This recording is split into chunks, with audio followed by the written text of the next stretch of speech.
Hindistonliklarning dastidan Rossiyadan non qolmayapti. Assalomu alaykum aziz tomoshabin, ushbu xabar boshqalarga ham yetib borishligi uchun video ostiga bir dona like bosib, bizga obuna bo'lib qo'ying. Diqqat qiling, Rossiya hukumati 2025-yil Hindiston va Bangladesh fuqarolariga so'nggi 9 yil ichida rekord miqdordagi ishlash uchun ruxsatnomalar berdi. Bu haqida Ichki ishlar vazirligi statistikasiga tayanib Verstga xabar berdi. Ma'lum qilinishicha, Rossiyada ishlash uchun 56,5 ming nafar hindistonlik fuqaro taklif etilgan. 2024-yil bu ko'rsatkich 36,2 ming nafarni tashkil etgandi.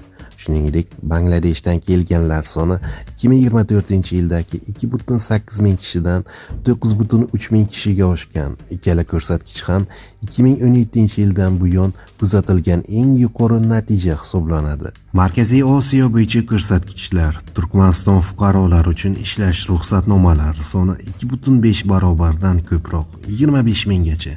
O'zbekiston fuqarolari uchun 5 barobar, 2,3 minggacha va Tojikiston fuqarolari uchun deyarli 3 barobar, 263 tagacha ko'paygan. Shuningdek, Rossiyada ishlash uchun ruxsat berilgan Xitoy fuqarolari taxminan 50% gacha, 92 minggacha oshgan.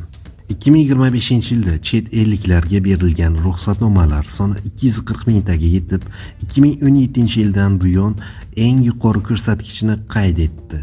Yil davomida bu ko'rsatkich deyarli 42% ga o'sgan. 2026-yilda hukumat Hindiston, Xitoy, Malayziya, Bangladesh va Afrika mamlakatlaridan ko'proq mehnat muhojirlarini jalb qilishni rejalashtirmoqda. Mehnat vazirligi qaroriga ko'ra, ular uchun kvotani 279 ming kishi darajasida belgilash mo'ljallanmoqda. Vazirlik ma'lumotlariga ko'ra, 2026-yildagi umumiy kvotaning 92% sanoat korxonalari va yirik infratuzilma loyihalari uchun malakali ishchilarga ajratiladi.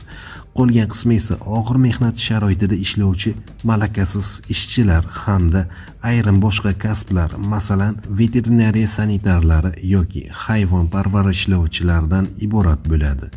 Avvalroq Rossiya bosh vaziri o'rinbosari Denis Manturov mamlakat Hindistondan keladigan mehnat muhojirlarini cheklanmagan miqdorda qabul qila olishini, bu ishchi kuchi tanqisligini bartaraf etishni aytgandi. Mehnat resurslari yetishmasligi Ukrainadagi urush bilan bog'liq. 300 ming kishi safarbar etilib frontga yuborildi. Qariyb 1 million kishi mudofaa vazirligi bilan shartnoma tuzib jangga ketdi.